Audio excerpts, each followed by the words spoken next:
everyone. I'm Devana Robity. I'm the program director at the Schweinfurth Art Center. I hope everyone is being healthy and doing well.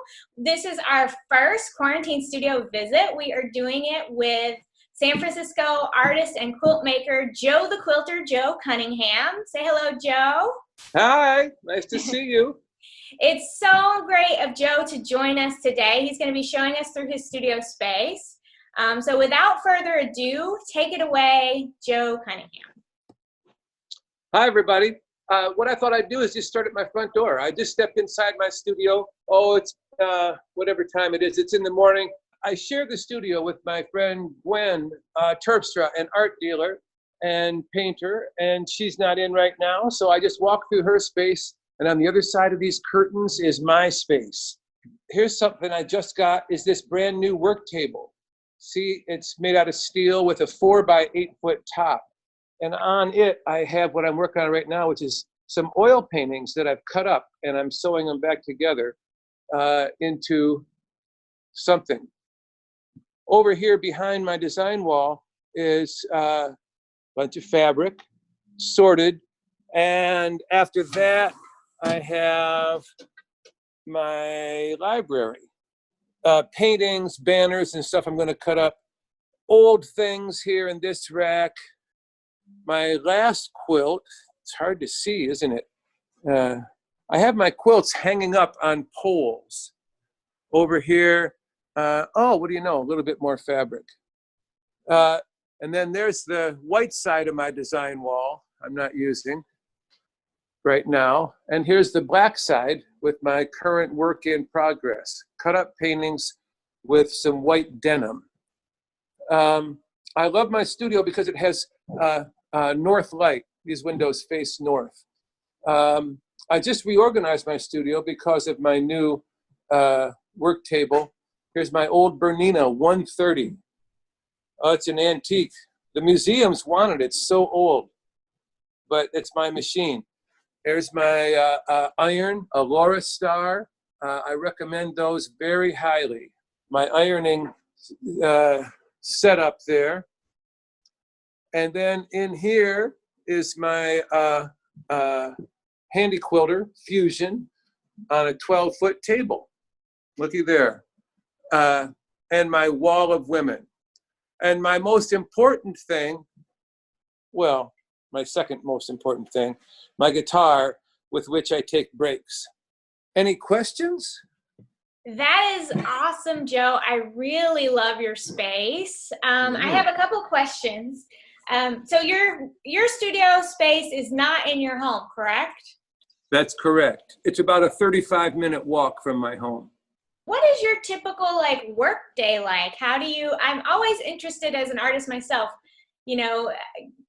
when do you put in your time? How often are you in your studio space? What's your day like there?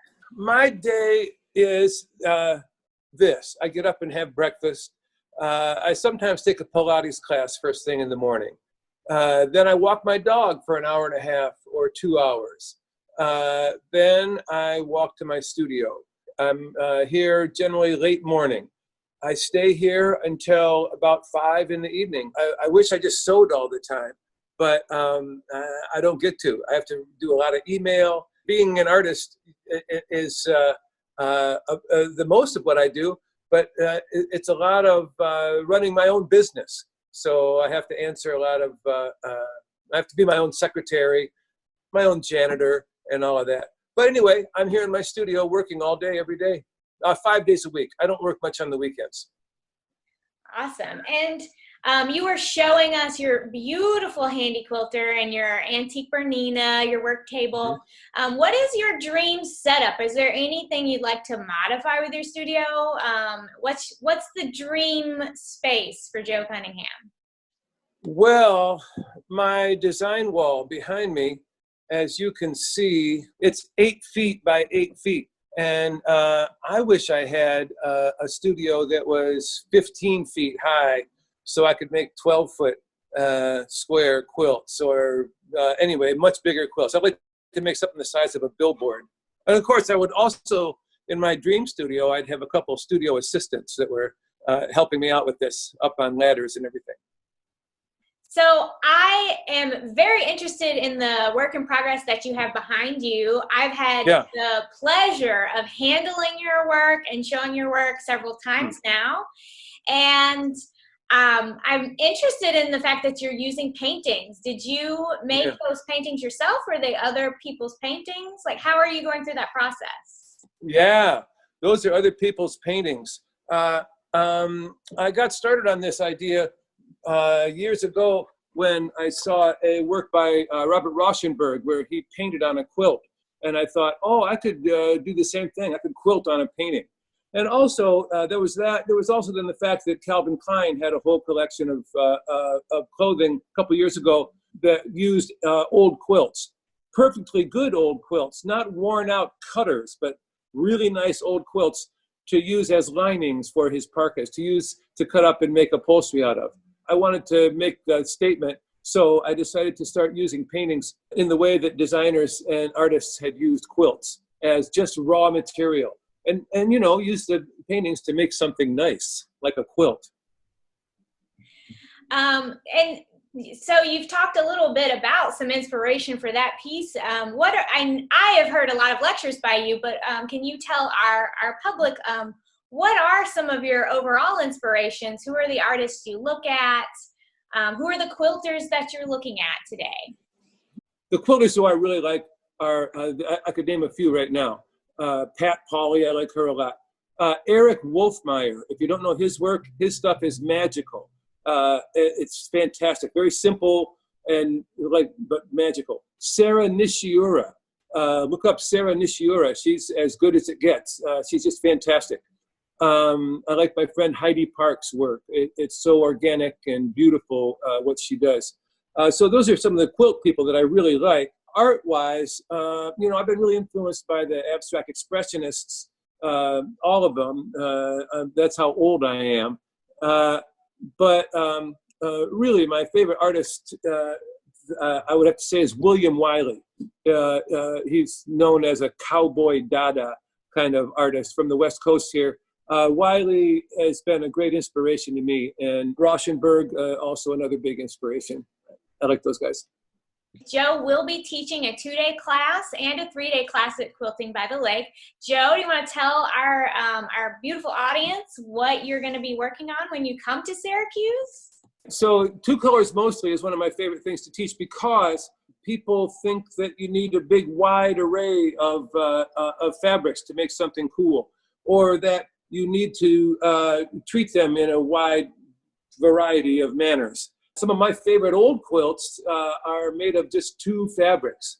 And I want to show some things that I do with just 2 fabrics that can be really exciting and graphically audacious. And my 3 favorite techniques. My work is, it looks, every quilt looks different from the one before pretty much. I wish they looked a little more coherent. But my techniques are very few and simple. And so I'm going to show 3 of my favorite techniques: freehand piecing, working with bias tape, and something else. Joe, is there anything else you want to talk about today? What I want to talk about is this is the quarantine time. If you're watching this in current time, I mean, you know that we're all stuck inside our buildings here. When I'm out on the street, and I have to stay 6 feet away from other people, I don't have any problem with that, but I like to smile and say hi to everybody, and remember that we're all in this together. A lot of people on the sidewalk, I noticed walking over here today, look down at the ground, they look away, they think that eye contact is the same thing as physical contact. You know what? We're all in this together, and we can acknowledge each other's humanity. That's what I like to say. Thank you so much, Joe. For those of you who are interested, you can check out Joe's classes online at quiltingbythelake.com. He's once again teaching a 2-day and a 3-day class. We are currently accepting registrations for this summer. We really hope that everybody will be back up and running by then, and we'll see Joe in person in Syracuse in July. Thank you so much, Joe.